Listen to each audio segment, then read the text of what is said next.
Hi అండి, అందరికీ నమస్కారం. మీరెంతగానో ఆదరిస్తున్న ఫుడ్ ఛానల్ ఫ్యామిలీ వంటకు స్వాగతం. ఈరోజు మీకు చూపించబోతున్న రెసిపీ గోంగూర ఎండు చేపల కర్రీ. ఈ కర్రీ అండి గ్రామీణ ప్రాంతాల్లో ఎక్కువగా చేసుకుంటూ ఉంటారు. కట్టెల పొయ్యి మీద మట్టి దాకల్లో వేడివేడిగా సర్వ్ చేసుకుని తింటూ ఉంటారండి. చాలా టేస్టీగా ఉంటుంది. ప్రాంతాల్లోనే కాదు పట్టణాల్లో కూడా చాలామంది ఇష్టపడుతూ ఉంటారు. గోంగూర ఎండు చేపలు అనేది మంచి కాంబినేషన్ ఉంది. చాలా సింపుల్గా తయారు చేసుకోవచ్చు అండి. మసాలాలతో పని లేకుండా తొందరగా రెడీ అవుతుంది. ఇంకెందుకు ఆలస్యం, వీడియో చూసే ముందు ఇంకెవరైనా సబ్స్క్రైబ్ చేసుకోతే సబ్స్క్రైబ్ చేసుకోండి. వీడియోని ఎక్కడ ఆపకుండా చివరి వరకు చూడండి. ఇంకెందుకు ఆలస్యం, వీడియోలోకి వెళ్ళిపోదాం రండి.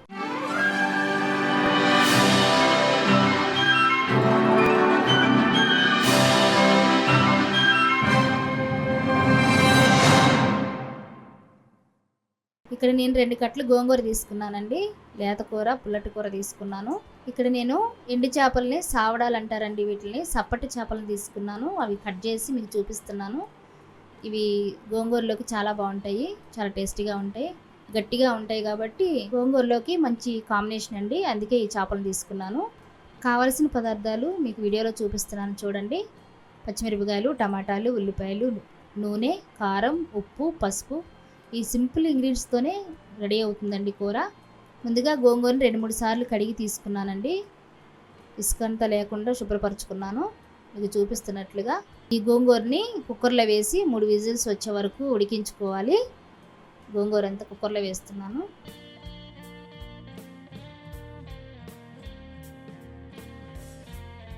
ఇందులో కొంచెం వాటర్ వేసి మూత పెట్టి ఉడికించుకుందాం. గోంగూర ఉడికేలోపు ఒక బౌల్ తీసుకుని అందులోకి మీకు చూపించిన ఎండు చేప ముక్కలు వేసుకొని హీట్ వాటర్తో శుభ్రపరచుకోవాలండి. ఎందుకు వేస్తున్నానంటే అందులో ఉన్న డస్ట్ అంతా బయటకు వచ్చేస్తుంది, చాలా నీట్గా ఉంటాయి. అందుకే నేను హీట్ వాటర్తో మీకు చూపిస్తున్నాను చూడండి.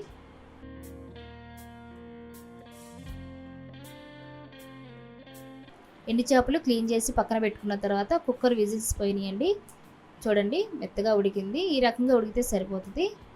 దీన్ని మనం పప్పు గుత్తి సహాయంతో రుబ్బుకుని పెట్టుకోవాలి. రుబ్బేటప్పుడు కొంచెం సాల్ట్ కూడా వేసుకుని రుబ్బుకుని పక్కన పెట్టేసుకుందాం. ఈ విధంగా మెత్తగా రుబ్బుకుంటే సరిపోతుంది. దీన్ని పక్కన పెట్టుకోవాలి. ఇప్పుడు స్టవ్ వెలిగించి ప్యాన్ వీట్ అయిన తర్వాత ఈ కప్పుతో 2 కప్పులు ఆయిల్ అయితే వేసుకోవాలి. ఆయిల్ వీట్ అయిన తర్వాత మనం ముందుగా శుభ్రపరచుకున్న ఎండు చేప ముక్కలన్నింటినీ ఇందులో వేసుకుని మనం ఫ్రై చేసుకోవాలండి. లో ఫ్లేమ్లోనే ఫ్రై చేసుకోండి. అటు ఇటు తిప్పుకుంటూ చిన్న మంటతో నీట్గా అలాగా తిప్పుకుంటూ వేయించుకోవాలి.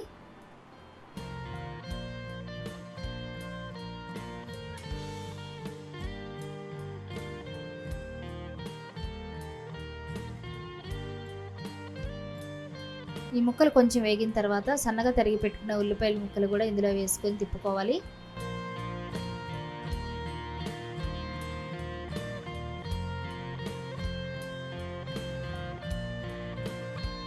ఉల్లిపాయ ఏగుతూ ఉండగానే కొద్దిగా కరివేపాకు కూడా వేసి వేపుకోవాలండి.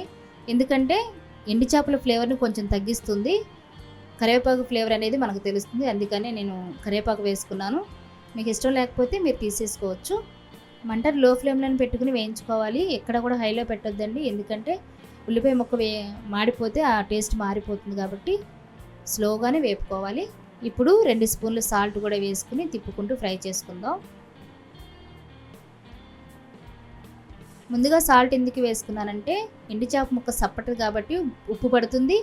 రెండవది ఉల్లిపాయ ముక్క కూడా తొందరగా వేగుతుంది కాబట్టి టేస్ట్ కోసం నేను ముందుగానే సాల్ట్ అనేది వేస్తున్నాను.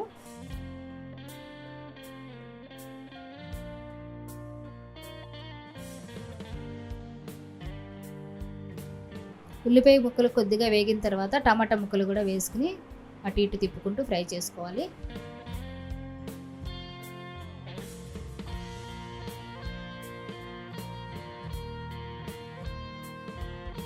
టమాటా ముక్కలు కొద్దిగా వేగిన తర్వాత పచ్చిమిరపకాయ ముక్కలు కూడా వేసుకుని ఫ్రై చేసుకోవాలి.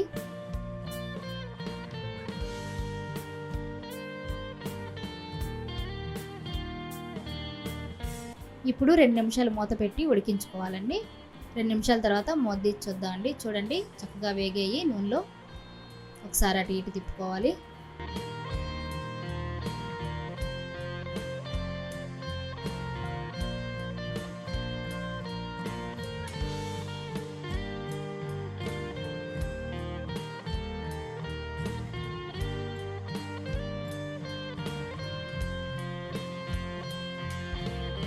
ముక్కలన్నీ వేగిన తర్వాత స్పూన్నర కారం, అర టీ స్పూన్ పసుపు వేసి తిప్పుకోవాలి. గోంగూర అంటేనే కొంచెం కారం ఎక్కువే పడుతుందండి. స్పైసీగా తినాలనుకుంటే ఇంకొంచెం ఎక్కువే వేసుకోండి. నేను ఇక్కడైతే స్పూన్నర కారం అయితే సరిపోతుంది, అంతే వేసుకున్నాను.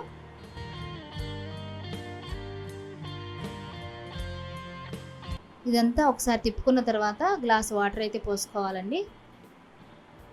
ఒకసారి అటు ఇటు తిప్పుకుని చూసి సరిపోకపోతే ఇంకొంచెం వాటర్ యాడ్ చేసుకుందాం. అక్కడైతే సరిపోయినాయి, అందుకని ఒకసారి మూత పెట్టి ఉడికించుకోవాలి. ఇప్పుడు ఒకసారి మూత తీసి చూసుకోవాలండి. చూడండి, పర్ఫెక్ట్గా ఉడుకుతుంది. గ్రేవీ అనేది కొంచెం దగ్గర పడింది. పులుసు ఇందులోనికి కొంచెం కచ్చాబిచ్చా దంచుకున్న 2 ఎల్లుల్లి రెబ్బలు కూడా వేసుకోవాలి. మన మసాలా ఏమీ వేయట్లేదు కదా, ఎల్లుల్లిపాయ ఒక్కటే వాడుతున్నాం. మీకు చూపిస్తున్నట్లుగా వీడియోలో చక్కగా ఉడికింది. మళ్ళీ ఒకసారి మూత పెట్టి ఉడికించుకోవాలి. ఇప్పుడు ఒకసారి మూత తీసి చూడాలండి. చూడండి, పులుసు అంతా దగ్గరికి వచ్చేసింది. ఎంత పులుసు ఉంటే సరిపోతుంది. ఇప్పుడు ముందుగా ఉడికించి పెట్టుకున్న గోంగూర ఇప్పుడు వేసేసుకోవాలి. కొంచెం కొంచెంగా వేసేసుకుందాం మొత్తం. వీడియోలో చూస్తున్నట్లుగా నిదానంగా తిప్పుకుంటూ దాన్ని ఉడికించుకుందామండి గోంగూర అనేది.